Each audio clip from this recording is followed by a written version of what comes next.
యెహోవా నీ నామము ఎంతో బలమైనది, ఎంతో ఘనమైనది, ఎంతో ఘనమైనది. యెహోవా నీ నామము. మోషే ప్రార్థించగా మన్నాను కురిపించితివి. మోషే ప్రార్థించగా మన్నాను కురిపించితివి. యెహోషువ ప్రార్థించగా సూర్య చంద్రుల నాపితివి. సూర్య చంద్రుల నాపితివి. యెహోషువ ప్రార్థించగా సూర్య చంద్రుల నాపితివి. సూర్య చంద్రుల నాపితివి. యెహోవా నీ నామము. దేవుని యొక్క వాక్యంలోకి మనం వెళ్దాం. ప్రసంగి గ్రంథము 7వ అధ్యాయము 29వ వచనం చూద్దాం. అందరం కలిసి చూద్దాం. ఇది ఒకటి మాత్రము నేను కనుగొంటిని, ఏమనగా దేవుడు నరులను యథార్థవంతులనుగా పుట్టించను గాని వారు వివిధమైన తంత్రములు కల్పించుకొని ఉన్నారు. ఈ వచనం ఎందుకు చదివానంటే, దేవుడు మొదట అందరినీ యథార్థవంతులుగా పుట్టించాను. అది నా హృదయంలో దేవుడు పెట్టిన తలంపు. ఇక్కడ దాకా వచ్చారంటే మనం అందరం చాలా మంచివాళ్ళం, చాలా ప్రశస్తమైన వారు. కనుక విశ్వాసుల్లోని రకములు అనే అంశాన్ని ఈరోజు క్లుప్తంగా ధ్యానం చేద్దాం. విశ్వాసుల్లోని రకములు అనే అంశాన్ని మనం క్లుప్తంగా ధ్యానం చేద్దాం. రండి, మొట్టమొదట దేవుని యొక్క వాక్య వెలుగులో నుంచి అపోస్తుల కార్యములు 2వ అధ్యాయము 5వ వచనం. ఆ కాలమున ఆకాశము క్రింద నుండి ప్రతి జనములో నుండి వచ్చిన భక్తిగల యూదులు యెరూషలేములో కాపురముండిరి. ఈ శబ్దము కలుగగా జనులు గుంపులుగా కూడి వచ్చి ప్రతి మనుషుడు తన తన స్వభాషతో వారు మాట్లాడుట విని కలవరపడిరి. అలానే 2వ అధ్యాయము 40వ వచనం. ఇంకను అనేక విధములైన మాటలతో సాక్ష్యమిచ్చి మీరు మూర్ఖులకు ఈ తరము వారికి వేరై రక్షణ పొందడని వారిని హెచ్చరించెను. కాబట్టి అతని వాక్యం అంగీకరించిన వారు బాప్తీసం పొందిరి. ఆ దినమందు ఇంచుమించు 3,000 మంది చేర్చబడిరి. మొదట విశ్వాసులోని రకాల్లో మొదటి రకము లేకపోతే మొదటి తరగతికి చెందిన వాళ్ళు ఎవరంటే, ఎంత వాక్యం విన్నా కానీ రక్షణ పొందనివారు. చదవబడిన భాగంలో ఆ కాలమున ఆకాశం కింద ప్రతి జనములో నుండి వచ్చిన భక్తి గల యూదులు యెరూషలేములో కాపురు. ఆకాశం కింద ఉన్న ప్రతి యూదుడు అక్కడికి వచ్చాడు. 3,000 మందే కాదు, చాలా వేల మంది వచ్చేసారు. అయితే ఈ 3,000 మంది మాత్రమే రక్షించబడ్డారు. అంటే మిగిలిన వాళ్ళు ఏమైపోయారు? ఆకాశము కింద ఉన్న భూమి మీద ఉన్న ప్రతి ఒక్కరూ యెరూషలేములో ఉండి వాక్యం విన్నారు కదా, మరి వాళ్ళు ఎందుకు రక్షణ పొందలేదు? అంటే దేవుడు, పరిశుద్ధాత్మ దేవుడు అంత బలంగా పనిచేస్తున్నా ఇంకా రక్షణ పొందిన వాళ్ళు ఉంటూనే ఉంటారు. ఇందుట్లో మేమి అతీతులం కాదు, మనం ఎవరో అతీతులం కాదు. అపోస్తుల గారి 17వ అధ్యాయంలో అపోస్తులైన పౌలు అద్భుతంగా దేవుని యొక్క వాక్యం అందించిన తర్వాత వారిలో కొందరు అపహాస్యం చేసి, కొందరు ఇంకోసారి వింటామన్నారు, మరి కొందరు హత్తుకున్నారు. అంటే అపహాస్యం చేసి వెళ్ళిపోయారు, ఇంకోసారి వింటామన్నారు, కొందరు మాత్రమే రక్షించబడ్డారు. ఆ దేవుని సేవకునిగా మీతో బ్రతిమలాడి చెప్పే ఒక మంచి మాట ఏంటంటే, ఇంత ధారాళంగా దేవుని సేవకులు వివిధమైన దైవజనులు అద్భుతమైన కోణాల్లో వారి వారి అభిషేకాన్ని బట్టి నీ ఆత్మ కొరకు, మీ రక్షణ కొరకు ఎంతో ధారాళంగా దేవుని యొక్క వాక్యాన్ని విత్తారు. దేవుడు మాట్లాడుతూ వచ్చాడు, దేవుని వాక్యం ద్వారా దేవుడు నిన్ను సంధిస్తూ వచ్చాడు. అయినా ఈ సభలో ఒకవేళ కూర్చొని ఇంకా నువ్వు రక్షణ పొందకపోతే ఎవరు నిన్ను ఆశీర్వదిస్తారు? ఆశీర్వదించే దేవుని దగ్గరకు వచ్చావు, ఆశీర్వదించబడే వాక్యం దగ్గరకు వచ్చావు, సమస్యల పరిష్కారం కొరకు ఎదురు చూస్తున్నాం. స్వస్థత కావాలని వైద్యుల దగ్గరికి వెళ్ళినా స్వస్థత దొరకలేదు. ఇంత మంచి సమయాన్ని దేవుడు నీకైతే ఒక ఆపర్చునిటీకి ఇచ్చాడు. కనుక ఇప్పుడు ఎందుకు ఈ మెసేజ్ని, ఈ సందేశాలను నువ్వు ఇక్కడ దాకా వచ్చి ఎందుకు తిరస్కరిస్తున్నావు? సో ఇక్కడ కూర్చుని మీరు ఈ సభ అయిపోయిన తర్వాత అయినా నీవు రక్షణ పొందకపోతే, ఒకవేళ పరిశుద్ధాత్మ దేవుడు నిన్ను ప్రేరేపిస్తున్నాడని గ్రహించి, భక్తులు ఏం చెప్పారంటే రక్షణ అనేది ఒక ప్యాకేజీ లాంటిది అన్నారు. ఒక వ్యక్తి రక్షణ పొందితే, రోమపత్రిక 5:1-11 ఇప్పుడేం చదవద్దులేండి, మీరు ఇంటికి వెళ్ళినా చూడండి. అక్కడ ఒక రక్షణ పొందిన వ్యక్తికి ఉండే ఆశీర్వాదాలు చాలా ఉన్నాయి. దేవునితో సమాధానం ఉంది, దేవుని ప్రేమ కుమ్మరించబట్టం ఉంది, ఉగ్రత నుంచి తప్పించబట్టం ఉంది, దేవుని అందలి ఆనందం ఉన్నది. నిజంగా ఇలాగ దేవుడు తన యొక్క కృపను దేవుడు అనుగ్రహించడమైన అనుభవం ఉన్నది. శ్రమలలో కూడా అతిశయించే అనుభవం, ఆనందించే అనుభవం ఉన్నది. అంటే వన్స్ ఒక వ్యక్తి రక్షించబడితే ఆ వ్యక్తికి కావలసిన ప్యాకేజీ అంతా, తన జీవితానికి కావలసిన ప్రతి విధమైన ఆశీర్వాదాలు దేవుడు ఆ రక్షణ అనే బుట్టలో పెట్టేశాడు. కానీ మనిషి ఏం చేస్తున్నాడంటే ఆ బీరువాలో లాకర్లో ఉన్నవన్నీ కావాలి, కానీ తాళం వద్దంటున్నాడు. దేవుడు అంటున్నాడు, ఇదిగో ఈ తాళం తీసుకో, నీకు కావాల్సినవన్నీ లాకర్లో పెట్టేశాను, అవి తీసుకెళ్ళి అని చెప్తున్నాడు. మనిషికి అది అర్థం కావట్లే. నాకు ఆ లాకర్లో ఉన్నవన్నీ కావాలి, కానీ నాకు మీరిచ్చే తాళం వద్దు. ఇది ఎలా సాధ్యమవుతుంది? అందుకని ఇక్కడ కూర్చుని మనమందరం రక్షణ పొందటం అనేదే నువ్వు సమస్తమును పొందుకోవటానికి దేవుడిచ్చే ఒక అవకాశం. అర్థమైన ఆమేన్ చెప్పండి. కనుక రక్షణ పొందకుండానే సభలకు రావటం, రక్షణ పొందకుండానే పరిచర్యలు చేయటం, రక్షణ పొందకుండానే కానుకలు కూడా ఇవ్వటం, రక్షణ పొందకుండానే చేయటం. ఒకసారి దైవజనులు జోషి గారు ప్రభు దగ్గరికి వెళ్ళారు. వాళ్ళు ఒక మహాసభలో పెద్ద సభలు పెట్టారు ఆ దినాల్లో. ఆ సభలకు చాలామంది జనం వచ్చారు. చాలా ఆనందించి ఆ కన్వీనర్ గారిని పిలిచి అడిగాడంట, చాలా ఇంత మంచి సభలు నిర్వహించావయ్యా, చాలా సంతోషం, నిజంగా అసలు నీ సాక్షి నేను వినాలని ఉంది, నువ్వు ఎప్పుడు రక్షించబడ్డావు అని అడిగాడంట. నువ్వు ఎప్పుడు రక్షించబడ్డావు, ఎలా రక్షించబడ్డావు అని అడిగితే ఆయనకి కంటి చూపే కానీ నోటి మాట రావటంలా. ఎందుకంటే ఆ సభలో పెట్టాడు కానీ ఆయన ఇంకా ఏం పొందలేదు చెప్పండి, రక్షణ పొందలేదు. అంకులు నేను ఇంకా రక్షించబడలేదు అంకులు. అవునా? నువ్వు రక్షించబడకుండానే ఇంత గొప్ప రక్షణ సువార్త ఉద్యమ సభలు పెట్టావా? నువ్వు రక్షించబడకుండా ఎలా చేస్తున్నావు? నువ్వే రక్షించబడకపోతే ఈ సభలకు వచ్చిన వాళ్ళకి ఏమర్థమవుతుంది? ఇది ఎలాగుంటుంది అసలు? కానీ చాలా బాధపడ్డాడంట ఆ దైవజనులు. తమ్ముడా, నువ్వు రక్షించబడాలి ముందు. అందుకని ఇక్కడ కూర్చున్న వాళ్ళందరూ చాలా సంతోషం. మీరు చాలా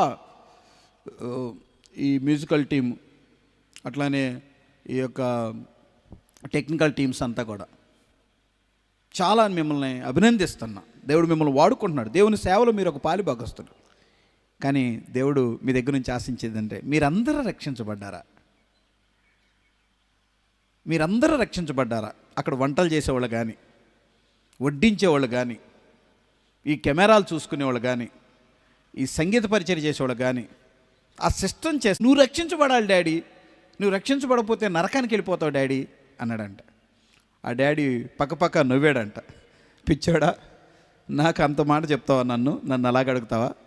ఈ ఊర్లో వాళ్ళందరూ నరకానికి వెళ్ళినా నేను వెళ్ళను రా అన్నాడంట. ఈ ఊర్లో అందరు నరకానికి వెళ్ళి నేను వెళ్ళను రా అంటే, ఏంటి డాడీ అంత కాన్ఫిడెన్స్గా మాట్లాడుతున్నావు? ఏంటి డాడీ అంటే, పిచ్చివాడా, మన ఊర్లో చర్చి పాడై 18 సంవత్సరాలు అయింది, ఒక్కడ పట్టించుకోవాలా. కానీ నేను కష్టపడి నా జీతంలో నుంచి, నాకు వచ్చిన పెన్షన్లో నుంచి నేను కష్టపడి పాడైపోయిన చర్చిని కట్టించింది నేనేరా. కాబట్టి ఊరంతా నరకానికి పోయినా నేను పోనురా. ఇంకా అయ్యగారు బీడీలు మానలా.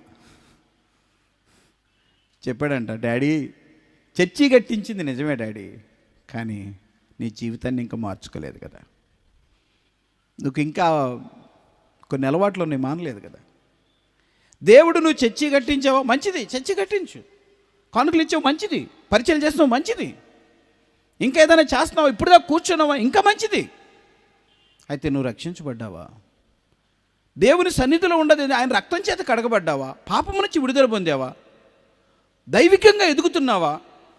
దేవుడు అది చూస్తాడు, దాన్ని బట్టి నిన్ను ఆశీర్వదిస్తాడు. కనుక ఒకటి, రక్షణ పొందిన వాళ్ళు ఎవరైనా ఉంటే దయచేసి రక్షణ పొందండి. కనుక విశ్వాసంలోని మొదటి రకం అంటే చర్చికి వస్తారు, సభలకు వస్తారు, అన్నీ చేస్తారు. తమ్ముడు మారు మనసు పొందేవా? పొందలేదు. బాప్తిజం తీసుకుంటావా? తీసుకోలేదు. నేను నిన్నటి దినాన్ని చెప్పా, ఈ సభల యొక్క సక్సెస్ ఏంటంటే ఎంతమంది బాప్తిజం తీసుకుంటారు దాన్ని బట్టి, ఎంతమంది క్రొత్త వారు చేర్చబడ్డారు దాన్ని బట్టి.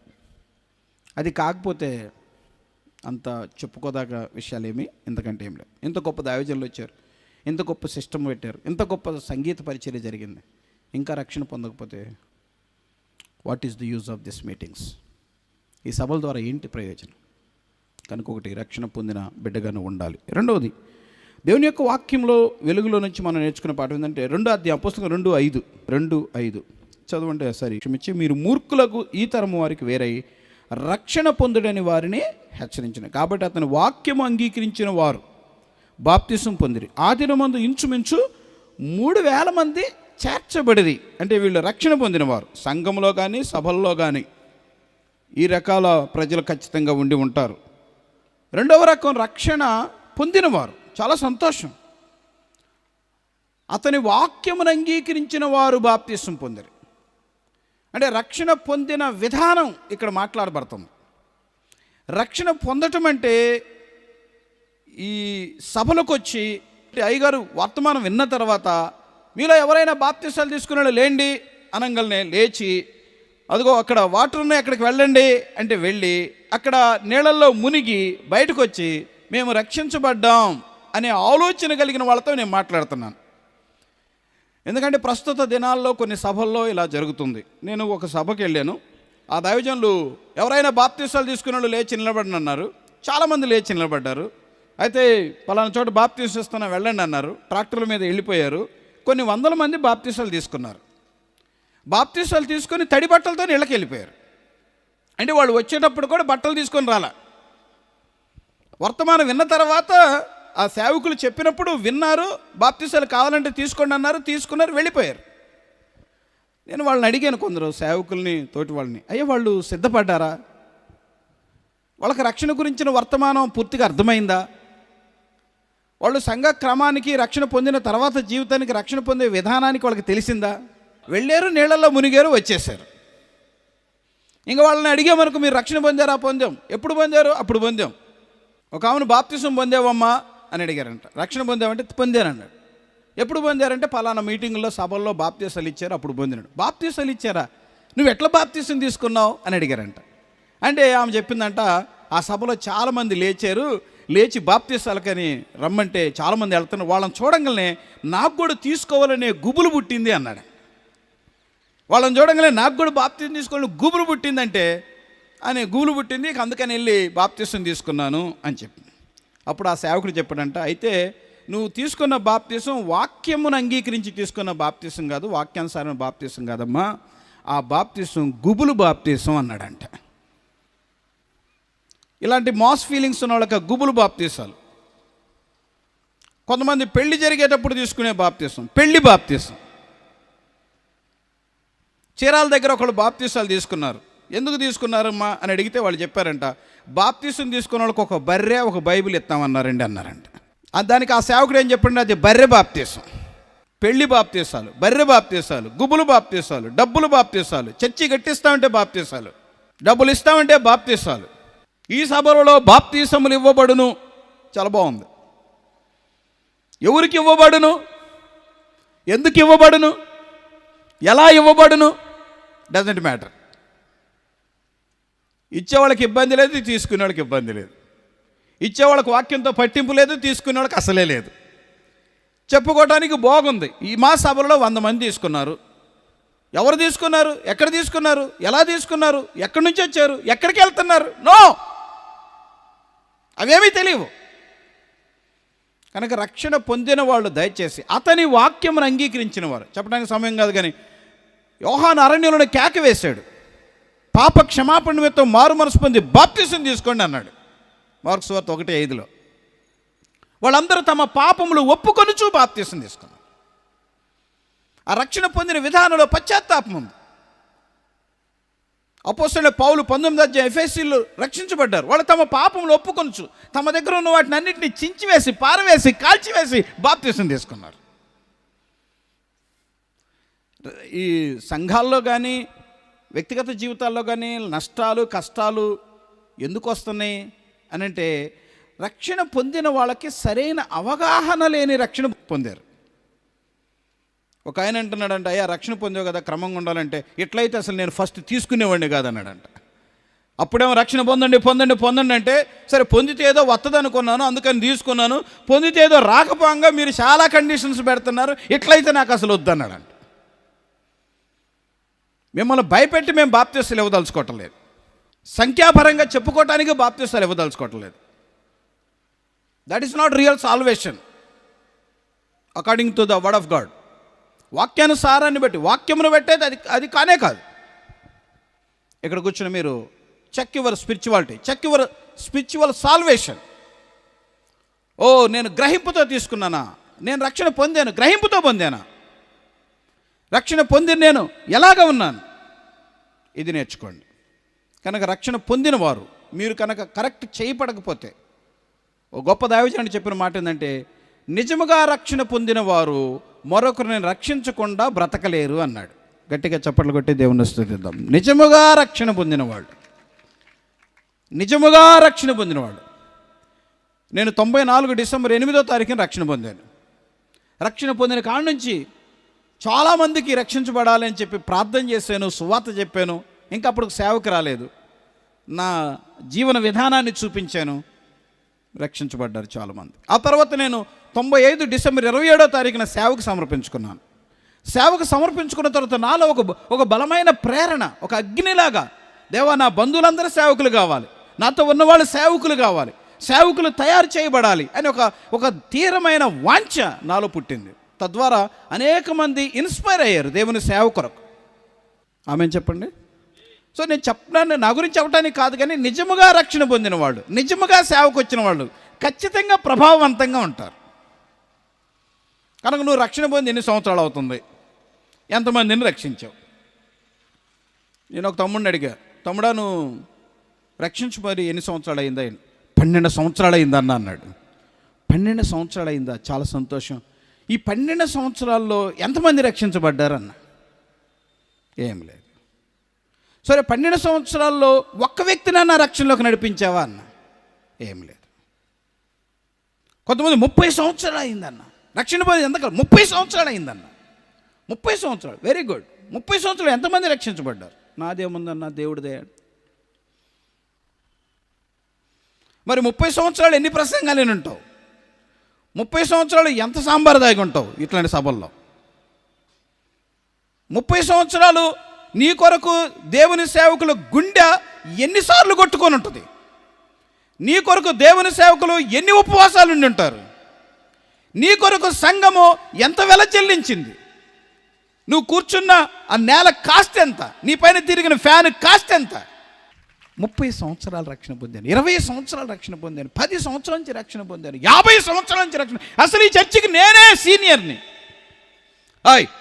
అయ్యగారు చర్చి పెట్టినప్పుడు ఎవరు లేరు, నేనే ఉన్నాను. ఇప్పుడు వచ్చేసారు, నేనే ఉన్నా. Very good. దేవుడు నేను దీవించును గాక. నువ్వు ఉన్నావు, నిన్ను వాడుకున్నాడు దేవుడు, నిన్ను వాడుకున్నాడు, నువ్వే ఉన్నావు. కానీ 30 సంవత్సరం నుంచి నువ్వే ఉన్నావు. నీ ద్వారా ఎంతమంది ఉన్నారు? నీ ద్వారా ఎంతమంది వచ్చారు? కనుక రక్షణ విషయంలో నిజంగా రక్షణ పొందిన వాళ్ళు ఇంకొకరిని రక్షించకుండా దయచేసి, నేను మా సంఘానికి మొన్న ఈ మధ్య ఎందుకో ప్రేరేపించబడి భారంతో ఒక మాట చెప్పాను. దయచేసి 20 సంవత్సరాలు దాటి సంఘానికి వస్తున్న వాళ్ళు దయచేసి ఇక రాబాకండి అన్న. 20 సంవత్సరాలు దాటి సంఘానికి 20 సంవత్సరం నుంచి వస్తున్న వారు ఇక రాబాకండి అని చెప్పాను. ఎందుకంటే మీరు వెళ్ళి ఇతరులను రక్షించండి, మీరు ఒక 20 సంఘాలు కట్టండి అని. మీ స్థలాన్ని ఇంకొకళ్ళు వచ్చి కూర్చుంటారు, మీరు విన్న వాక్యాలు ఇంకొకళ్ళు వింటారు. మీకు చెప్పాల్సిన వర్తమానాలు దాదాపు 2750 ప్రసంగాల దాకా మీకు చెప్పాను. ఇంకా నా దగ్గర చెప్పడానికి కూడా ఏమి లేవు. మీ కోర్సు పూర్తి అయిపోయింది, దయచేసి మీరు సేవకి వెళ్ళండి అని చెప్పి. అర్థమైన వాళ్ళు మాత్రం ఆమె అని చెప్పండి, గట్టిగా చెప్పండి. నిద్ర వచ్చిన వాళ్ళు మాత్రం చప్పట్లు కొట్టండి గట్టిగా. చాలా సంతోషం.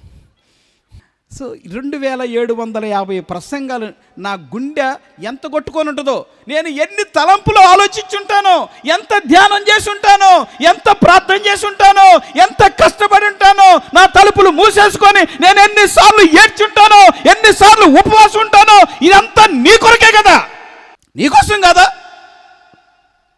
నేనేమన్నా కోళ్ళ వ్యాపారం పెట్టానా? చేపల వ్యాపారం చేశానా? నా 24 సంవత్సరాల జీవితం నీ గురించే తలంచింది, నీ గురించే ఆలోచించింది, నీ గురించే బోధించింది, నీ గురించే కష్టపడింది, నీ గురించే నా కడుపు కాల్చుకున్నాను. 24 సంవత్సరాలు వచ్చి నీ కుమారుడు నీకు ఉపయోగపడిపోతే నువ్వు సంతోషపడతావా? ఎందుకురా ఉన్నావు ఇంట్లో?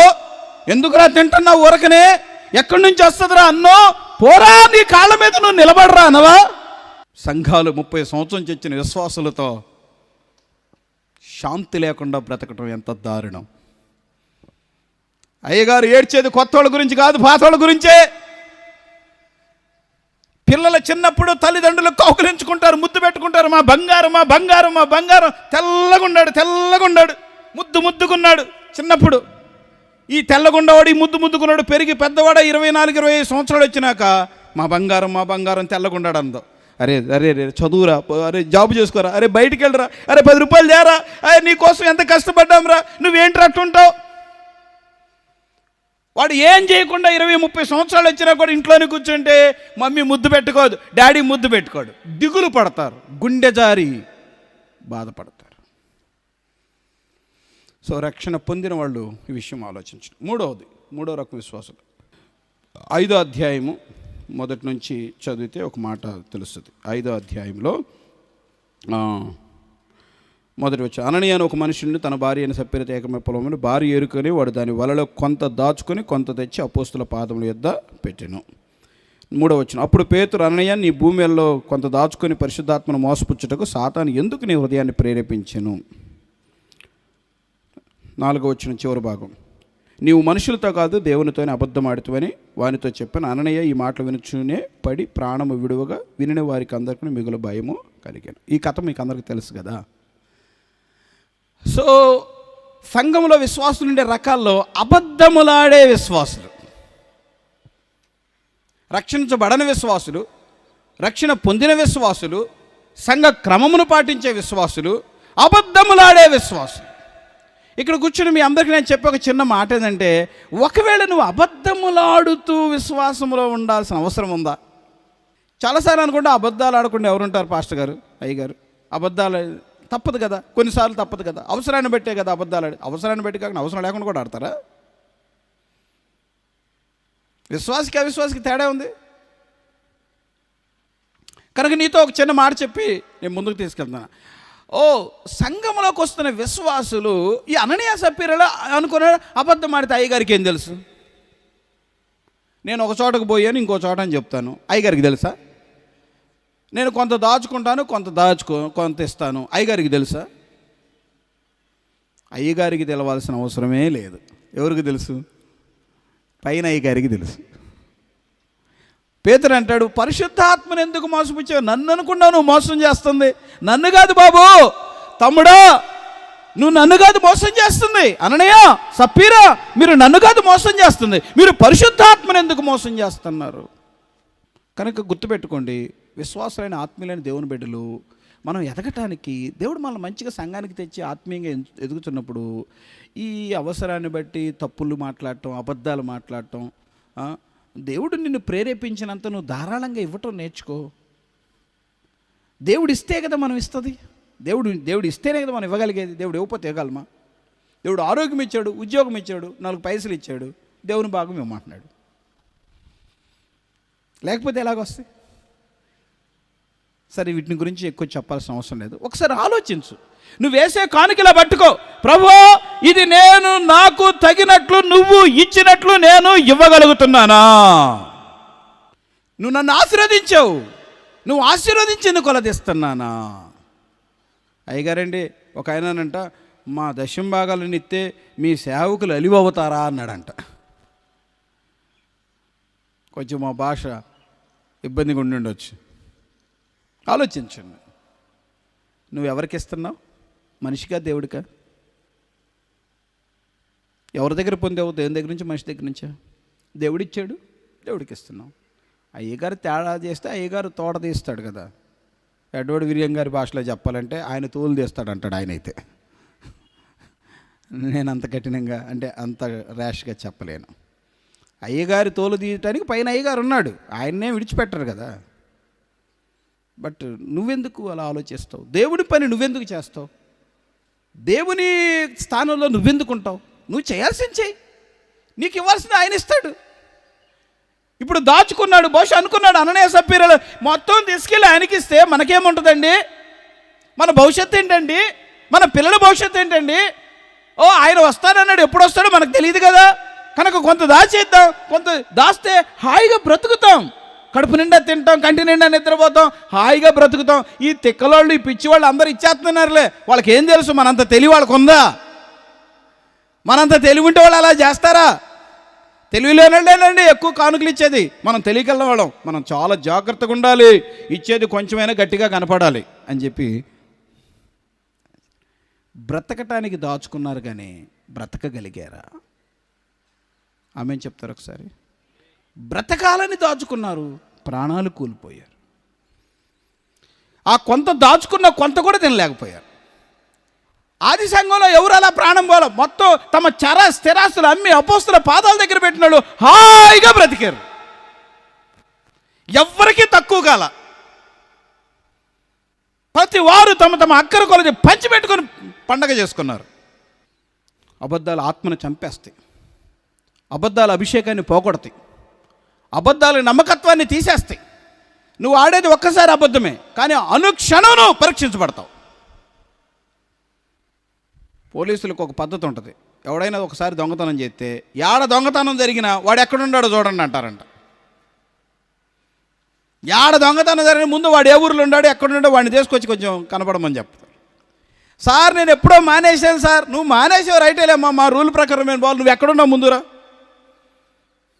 ఒక్కసారే దొంగతనం చేసింది. అపోస్తుల కార్యం 6వ అధ్యాయము 1వ వచనం. ఆ దినంలో శిష్యుల సంఖ్య విస్తరించినప్పుడు అనుదిన పరిచయలో తమలోని విధవరాండ్ర చిన్న చూపు చూచిన హెబ్రీల మీద గ్రీకు భాష మాట్లాడే యూదులు సణుగసాగిరి. ఈ వచనంలో 6వ అధ్యాయం 1 నుంచి 7 వరకు సమస్యలు తెచ్చేవారు, సమస్యలు పరిష్కరించేవాళ్ళు. విశ్వాసులు 2 రకాలు. సమస్యలు పెట్టేవాళ్ళు, పెట్టిన సమస్యలను పరిష్కరించేవాళ్ళు. యెహోవా నీ నామము ఎంతో బలమైనది, ఎంతో ఘనమైనది, ఎంతో ఘనమైనది.